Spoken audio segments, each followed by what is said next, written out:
Hello there, it's Marie Barclay here, and welcome back to the Why I'm Still Standing podcast platform where we speak to global influencers here in Australia as well as globally, asking them how they have dealt with dealing with trauma, fear, and or grief, and how they are still standing after that incident. So today I'm honored to introduce to you the wonderful and courageous Mr. Simon Pascu from Melbourne, and he's actually going to have a chat to me about the time that he was diagnosed with the mental condition of bipolar just over 2 years ago, and how he has used that diagnosis as a turnaround in his life in order to achieve his goals in whatever he decides to do, being a gay gentleman, but also in the drag queen arena as well. So I'm so honored to welcome Simon to the table, and I hope that you can welcome him to enjoy the chat. And I look forward to just chiming in right towards the very end as well. Thank you. Enjoy.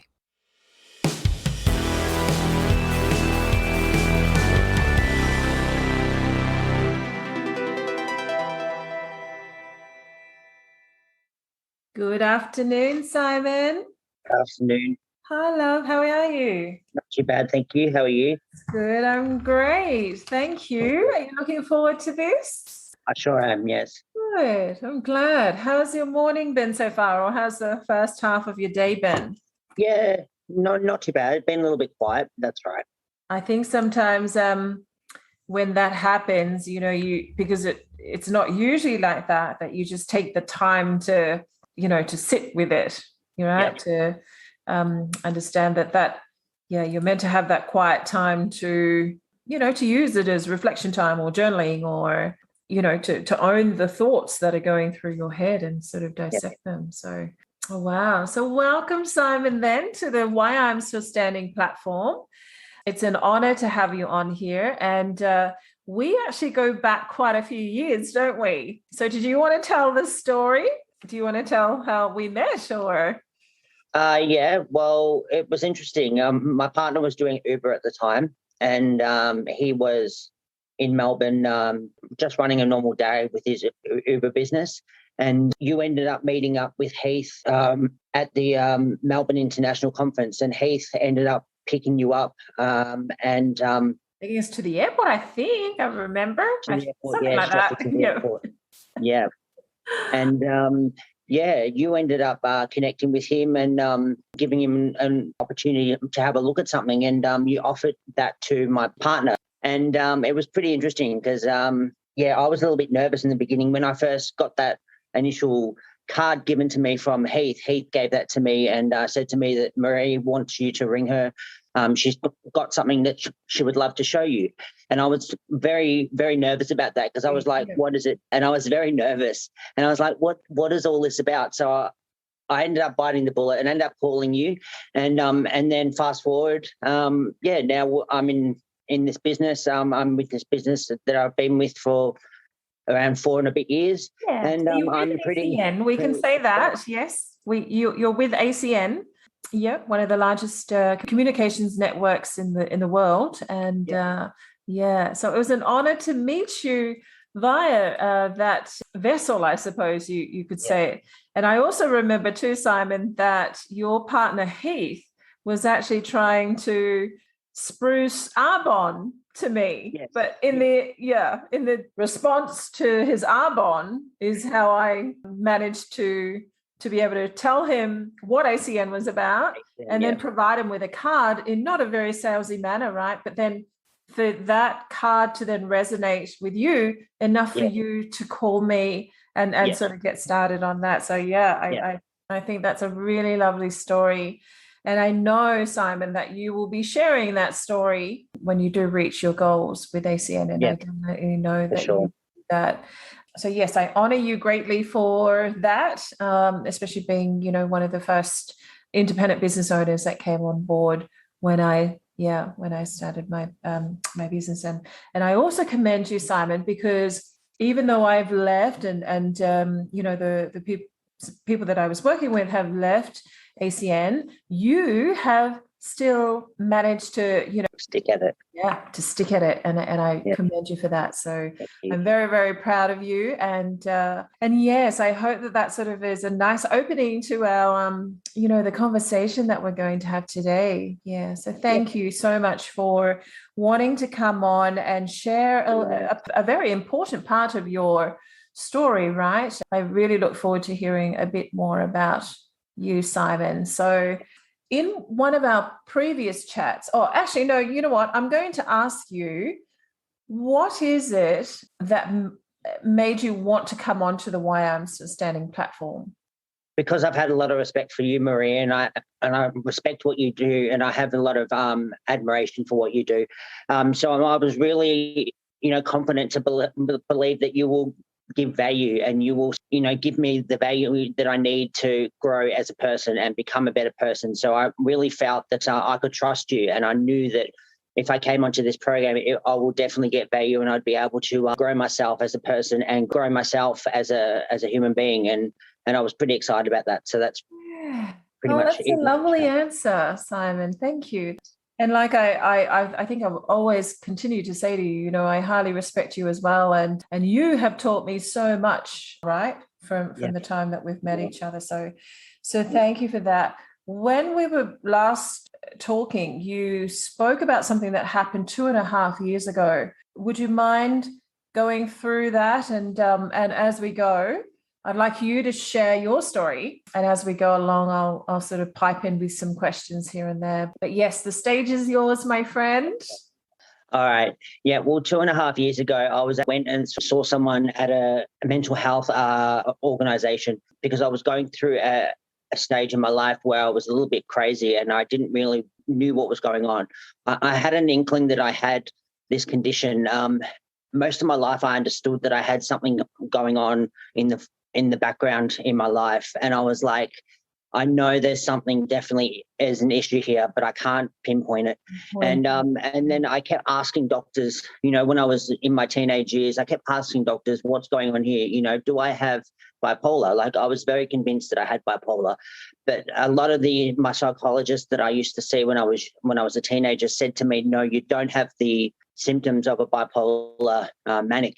And I was like, okay, that's fine. So I believed in that, and I trusted that for many years. About 2.5 years ago, I had an incident happen where I was out in public in a rough area in Sunshine, and I was out in public with my phone. I had my phone with me. I was on the phone. I was talking to a potential customer on the phone, and then this woman came up to me, and she was obviously a drug addict, and she was very, very scary. And she said to me, "Give me your phone," and she snatched the phone out of my hand, and then she went and started hitting me, and that was pretty frightening. I ended up running, and I ran into this local shop that was open at the time. There was not many things open because it was late at night. Well, it wasn't late at night, but it was in the afternoon where everything was closed. And I was like, I ran into the shop and I said, can you please call the police for me? I've just been assaulted. I've had my phone stolen. And then this woman came back she followed me into the shop, and there were these dagger things, these metal rods, and she picked one up and she started hitting me, and that was really scary. And I was like, what's going on here? I can't deal with this. And then fast forward a couple of days, I realized I ended up realizing I was having a breakdown, because this incident that happened given me a lot of pressure, and it brought me to a crazy state. I was like all over the place. I was, running around manic. I was saying weird things. I just didn't know what was going on, and it was very frightening. So I told my partner Heath, and then I told my mother that I need to go in to see a doctor. So we ended up contacting. And what do you think was the trigger? You just said, now I then went into a breakdown. Yeah. What do you believe was the trigger with that woman? Sort of being a real ass with you. Trying to steal your phone and then following you into a shop and hitting you. what do you think was the trigger that then made you like get to that really, really low point? Well, the incident was the trigger. That was the trigger. That triggered me. Right. Had you been assaulted before that? No, Right. never. Okay. Yeah. Yeah. Okay. All righty. Continue. Sorry for interrupting. That's all right. No worries. It's on such a flow too, Simon. So keep going. It's okay. Yeah. So I realized I told my mum and I told my partner Heath that I needed to go see someone. I'm not right. There's something going on here. I could tell. I realized that I was manic. I was very, over the top, and it was pretty scary. So it was my decision to go see someone. I made that decision. I went into this place in Melbourne in Sunshine here, Harvester Clinic, and they're a clinic that help with people with mental illness, and they weren't very helpful, to be honest. They the first were. time you had been there, or were you recommended to go there by specialists, or did you just know about this clinic? No, I think I just Googled them. I'm not 100% sure how I ended up getting to know them, but I think I must have Googled them or something, because I don't know how I actually were. That part I can't recall, to be honest. That's okay. So you went to the Harvester Clinic. Yep. And you went that day with your partner Heath, or And my mum. and your mum as well. Yeah. Yeah. So you had the support there. Yeah. And so walk me through then the time when they actually said to you what they said, in terms of the diagnosis. Yeah. Well, I was with them. I saw them a couple of times. First time I saw them, I saw them a couple of times before I got diagnosed. And the first time it was, I told them that something a bit strange. I told them that I had someone put a chip into me, and that was a little bit daunting. I was like, what am I talking? What am I saying? Like I said, someone's put a chip in me, allow me to become this person that I am today. And I didn't mean physically a chip, but I said that someone's embedded a chip into me, and that was a little bit weird. I was like, why am I saying stuff like that? Like, that is a bit over the top and a bit strange. So they were chatting to me for the first time, for the first day that I went in and saw them. They were chatting to me and saying that this doesn't seem right. There seems to be something going on. If it gets any worse, we may have to admit you into the hospital here, because it is a hospital as well. And I said, no, I don't really want that. I'm fine. I kept telling him I was fine. There's nothing really wrong with me. I'm just a confident person. I am this person because of my personality and whatnot. I kept telling him this. And then I went in a second time, and they ended up telling me, they said, well, we've come to realize that you actually have bipolar. You're a manic bipolar. And I was like, okay, that kind of triggered in me to realize that, yes, I do have bipolar. I've been thinking about this for many, many years prior. And during your second appointment, you were saying? Yes. Yeah. And so what sort of tests did they do to they didn't come to the realization? They didn't do any tests on me. They just, they just did, they were taking notes, and they just put two and two together by following what you by going on their notes of what they've written down, and some of my actions that I was presenting to them and presenting in general that were, how would you put it, symptoms of bipolar, showing symptoms of, the way I was acting, the way I was going about, my day-to-day life was a little bit manic, and that wasn't normal. So they came to realize that that's where I was diagnosed with bipolar. You were sort of fitted. And so is there a difference between bipolar and manic bipolar? Manic bipolar is just a little bit higher frequency with the condition. I don't know too much about it, to be honest, because I've never really, done research, but I've just, from what I've heard, it's a little bit higher manic state. Yeah. I remember you telling me too that you were doing things out of the ordinary prior to going to Harvester Clinic for the first time, like dancing when you came out of the house. And you said that was something that you would not normally do. Yes, I was like dancing out front of the house. I was, just out the front of the house. This could have been dangerous. It could have been hit by a car or something, or yeah.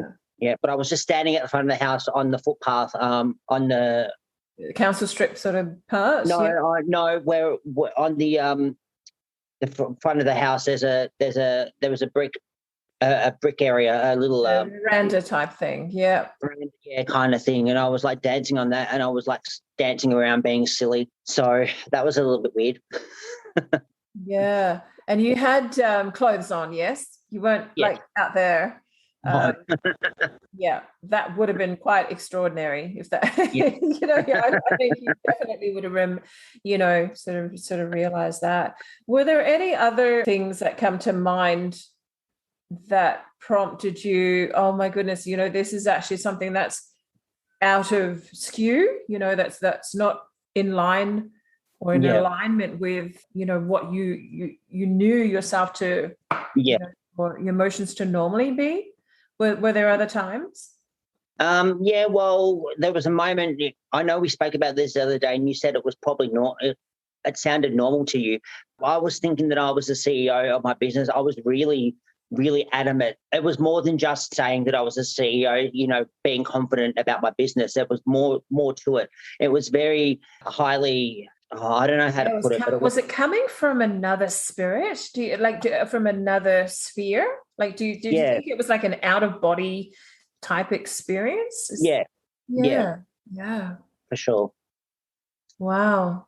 And I know that when we spoke about it, I said to you, that maybe you are the CEO of your company, right? You don't have to be the CEO or the RVP or for ACN. You are the CEO of Simon Pascu's independent business. You definitely are. So I'm thinking in my head, well, that's where you were meant to be. That in that moment, right? Perhaps that was not you being in another state. Maybe perhaps that was just what was meant to be. And I hope you have gone back. And I mean, not that I'm much into titles anymore, but I hope you have gone back and sort of owned that you are, because so many people strive or they put down what they are, but they haven't quite achieved that yet, right? They haven't physically achieved that, but they still want to be known as that. And what I've learned is that the more you say you are, you will become it. Yes. The more you aim for something. So if you're the activation coach or the best or leading consultant or the best real estate agency in your area, even if you're not, you're still going to say that, right? Yeah. So you in terms of independent business owning with ACN, you're definitely the CEO, Simon. So I would just own that. Yeah. How cool is that? You also mentioned that you had started a program. Do you want to talk about that and how that sort of, because you didn't just do this.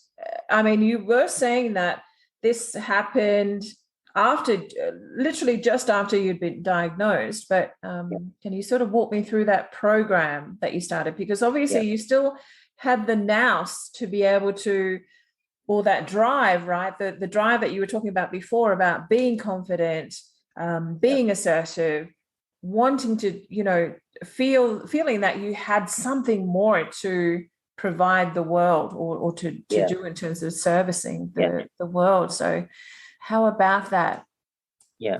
Well, I ended up creating this thing that I wanted to do. It's called Men in Heels, and it was an event that I wanted to do. It wasn't necessarily fitness, but it was kind of fitness and self-development, mixed into one. And this event thing, I created it, and every day for about a month, I ended up putting out a video of me dancing in high heels, wearing men's clothes, and I was just dancing in high heels. And then there were funny videos with the dog and the cat running around in the background. And I did that, and that went on for about a month. And then when it was coming close to launching that program, I ended up cancelling and I ended up stopping it and saying that I'm not going to be doing it. And I told everyone that I'm not doing it. And I don't know why I stopped it and why I decided to. I know why I decided to do it, because I wanted to create something amazing. I felt like I needed to do that. Yeah, I feel like you wanted to be expressive during that time too, right? especially after finding out that you had just been diagnosed with bipolar. You had also started some medication, you were saying, as Yeah. well. So Yeah. do you think that also had an influence in with you starting the Men in Heels program?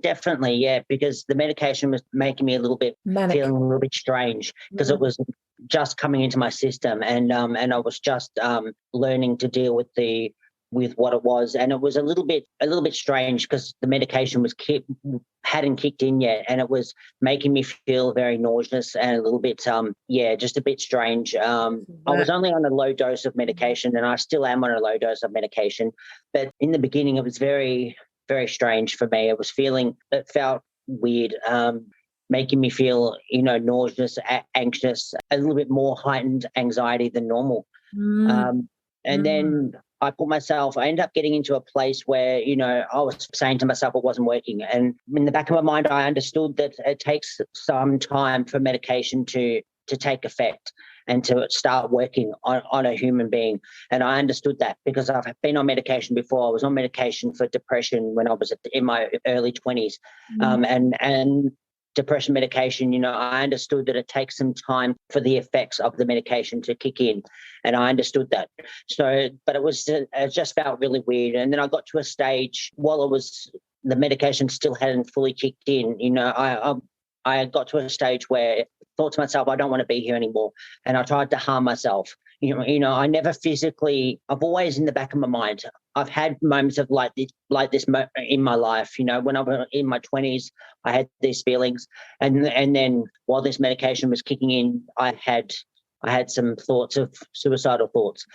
But I've always had in the back of my mind this idea that I can't do it because the people in my life, I couldn't put the people in my life through this thing. If I was to harm myself, if I was to let myself commit suicide, I couldn't leave my family, I couldn't leave my mum, my partner, I couldn't leave them. And that was always on the forefront of my mind. So it always stopped me from doing anything and harming myself further. Yeah. Yeah. It's still a big deal though, isn't it? Sort of getting to that stage where you feel that there's nothing more to do. Like you feel like there's nothing more for you to do. Yeah. And that you want to end, you're physically making that decision in your head that you want to end your life.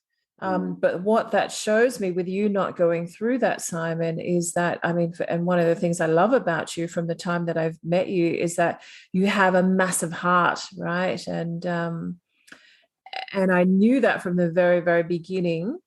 And, you're wanting to, just be a pivotal part of people's lives in order to upgrade them, right? Because I don't like using the word change. But one of the wonderful things I've learned about you, especially sort of over the last 4 years, is that the amount of the internal work that you've done is so progressive, and it doesn't matter that, it doesn't matter whether it's 10 years, 20 years, 4 days, 4 months, doesn't matter how quick or slow you go. The number one thing is that you're doing something daily to improve or to upgrade your life. And that's definitely something that I've seen about you. But yeah, it is huge, and it's a daunting experience, isn't it? When when when you've known that something has been there, since your 20s, like you were saying, and then to being fat, 2.5 years ago. So how old are you now, Simon? I'm 35. Right. Okay. With so much more to, so much more to learn and to give. Yeah. Right.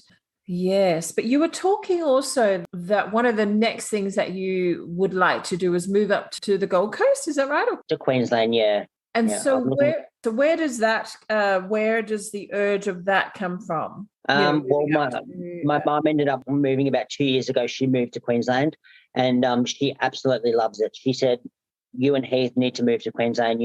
we made a decision that Mum was going to move first, and then we'll follow her in a couple of years.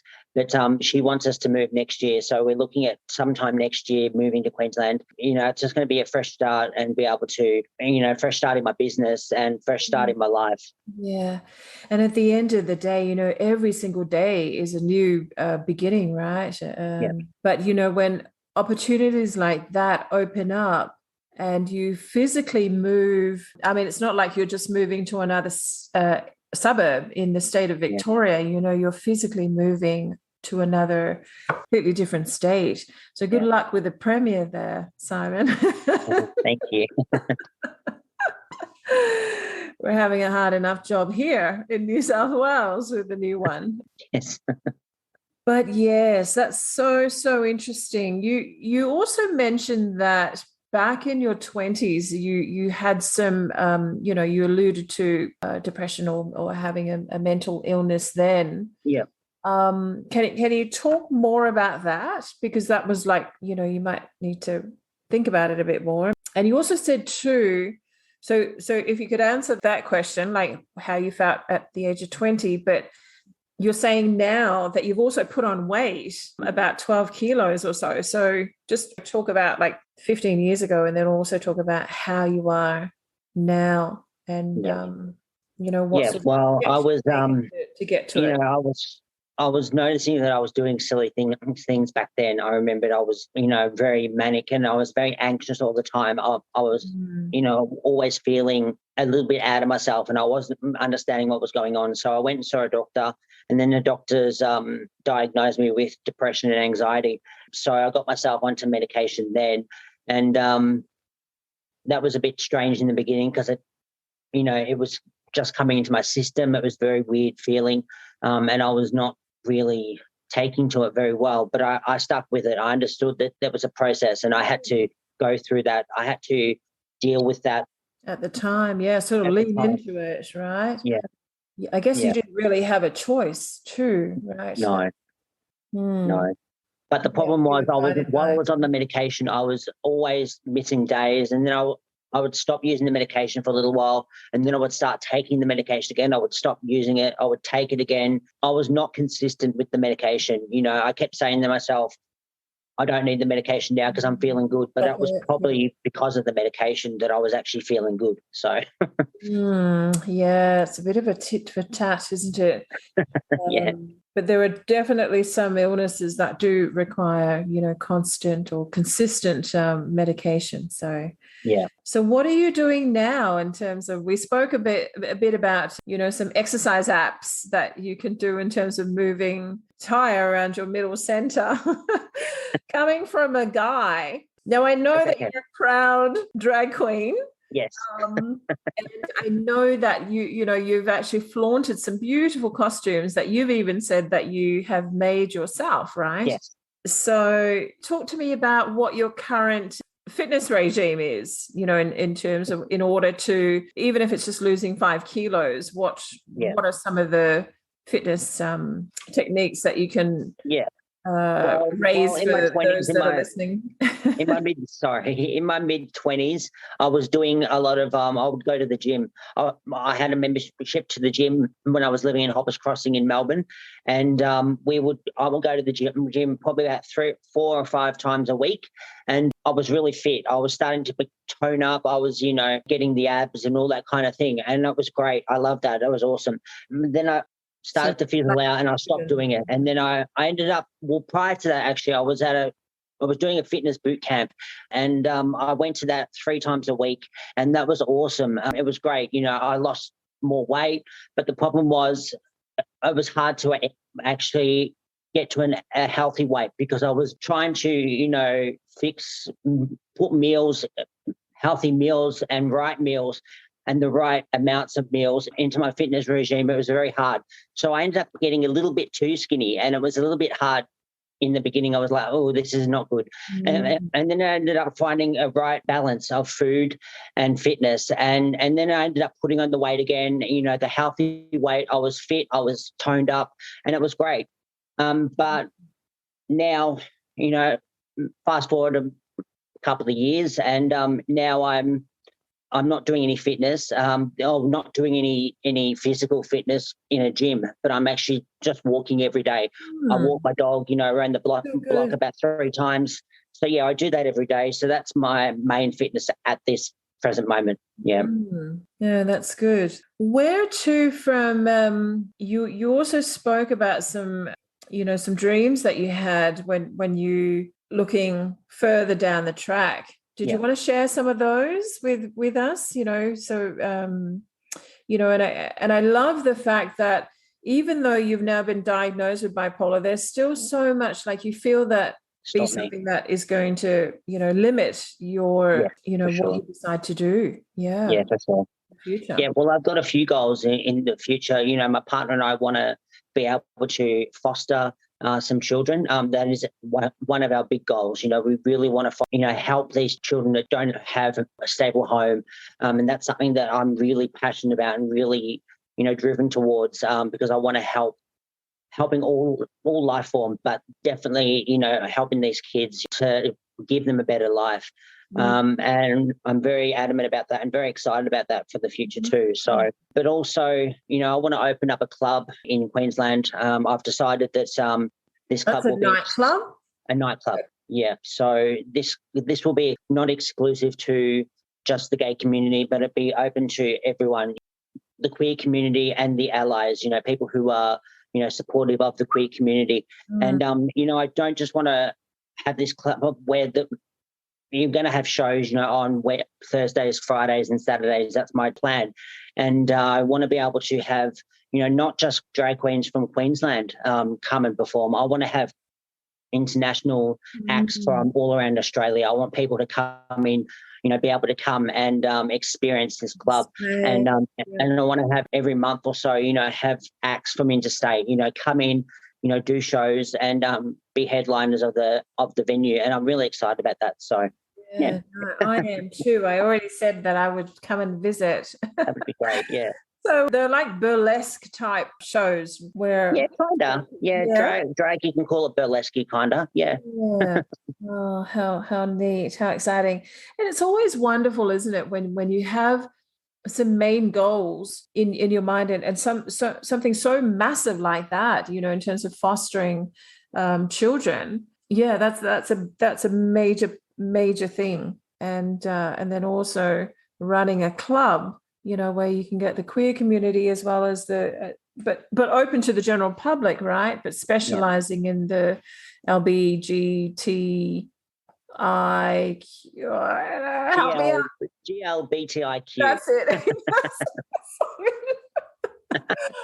As well as all community. So that's a massive thing, and it's a massive goal. So and I know, Simon, that you, out of all people that I know, will achieve this, right? So I absolutely know that for sure. So thank you so much for sharing that, because, for me, you've been through trauma, you've been through fear, and you've also been through grief too, right? That grief of sort of realizing that you realized something, but then you also know that, or that I hope that you know that you are exactly where you're meant to be today. Yeah. Right? Yeah. Yeah. Sure. Yeah. Definitely. Not to be too sort of, not to look too far into the future, but yes, it is always wonderful to have goals, always some, for you to aim at, because as we know, if you don't aim for anything, you won't get it. Yeah. Whereas at least with you have it quite clear in your head that those are the two things that you're quite passionate about, and I absolutely know that you're going to achieve them. Now, before we finish up, is there anything else that you would like to add in terms of your, the breakdown or or bipolar in general, or fitness, or perhaps you might be thinking of doing another Men in Heels anytime soon? Well, maybe. You never know. Stranger things have happened for sure. So, but we forgot to touch on the fact that I put on some weight over the last couple of months. Well, over the last 2 years, I think I put on about 10 kilos, and that's because of the medication. The medication slows down your metabolism, and you put on weight, and you end up sleeping a lot too, because the medication makes you really tired. Yeah. So I'm sleeping a fair bit, but the medication has given me an extra 10 kilos, and it's been very frustrating to be able to deal with that. But that's pretty much it. Yeah. But the wonderful thing, though, Simon, is from that, you know that you need to take care of yourself, right? And by taking care of yourself, you're inner that you're doing something, that you at least you're walking the dog daily, and if you want to do more than that, like if you want to increase stamina by doing light weights and more repetition, so rather than gain muscle, you're sort of just gaining strength, right? You're strengthening your bones, and which is something a lot of the older clients that I know undertake, right? Light weights, but more repetition.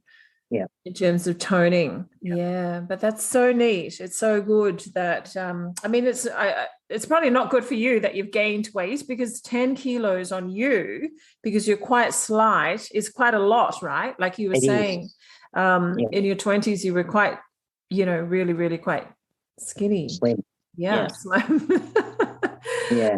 But I just think, Simon, I'm someone who doesn't weigh herself, and I don't diet. Yes, I used to diet in the past. And yes, I used to read every single abs book in the world. And yes, I did used to go to the gym, but yeah, not anymore. I have my own set routine. But yeah, it's important that I move at least 3 to 4 times a week.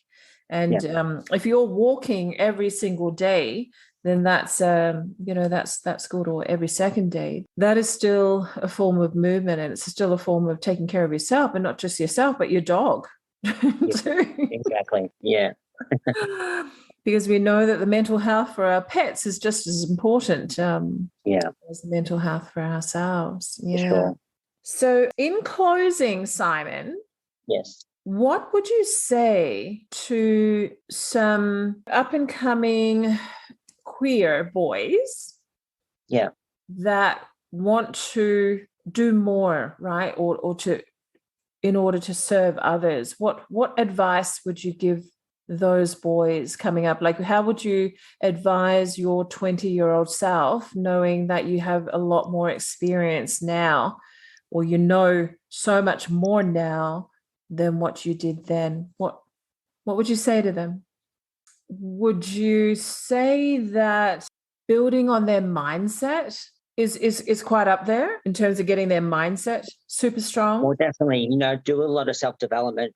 If they were wanting to do something extraordinary in their life, for sure, I would definitely say start doing a lot of personal development, start reading books, get into podcasts, audio books as well. If you're not a big fan of reading. What are some of the ones that you recommend? What are some of the self-development books and audios that you listen to now that you could recommend? For sure. Think and Grow Rich is a really good book. That's definitely something that actually changed me tremendously. It was a real eye-opener, and it was, really good book. So Think and Grow Rich is one of the big ones that I can think of at this present moment. Mm-hmm. Yeah. You also mentioned GoPro. GoPro is a great one too. If you're in the network marketing space, GoPro is a phenomenal book. To help you, give you tips and tricks on how to prospect and how to present yourself. There's the 7 steps of becoming a better person if you're a network marketer. Yeah. Yeah. But it's not just for I don't believe that it's just for network marketing, because I think with all those things, you can actually work it into your, whether you work in the corporate field, or whether you work in a cafe, or whether you work in a nightclub, those points can actually be, transitioned to other areas in your life as well. Is there anything else, Simon, that you would like to instill in our listeners? This is your chance to leave a mark, I guess, on the listeners coming onto Why I'm Still Standing, which was developed for those to come on and share their story on how they've dealt with trauma, fear, and or grief, which you have doubt with that. And I know that what you've just shared today, Simon, is only a small component of your life. I know that there's so much more there. We might need to come on and do a part 2. But yes, is it if there was one thing or one sentence that you would say to the listening audience in terms of encouragement and that sort of thing, what would that be? Well, I just want to say one thing, that's just because you have a condition, if you're bipolar, you're schizophrenic even, or you just have depression, really don't let that stop you from achieving your dreams, because at the end of the day, you can still achieve your dreams. I have passions, I have goals, I have things that I want to achieve in my life, and I'm not letting my condition stop me. I'm letting that be a part of my personality, and I'm letting that be something that helps me. I'm using it as a positive. I'm letting my bipolar be a positive in my life, to say that I'm a little bit different to everyone else, but that's okay. I'm not letting that stop me from achieving my dreams. So don't let it, if you've got a condition, don't let that condition stop you from achieving your dreams. You can achieve your dreams no matter what. Yeah, wonderful. I love that, Simon. I love that. I'm going to have to do a quote for you, I think, with that. Yes. So where to from here regarding you with your business? What are your aspirations regarding that? Yeah, well, I want to be able to be next year, by my birthday next year, I want to be the next rank in my business, in my ACN business.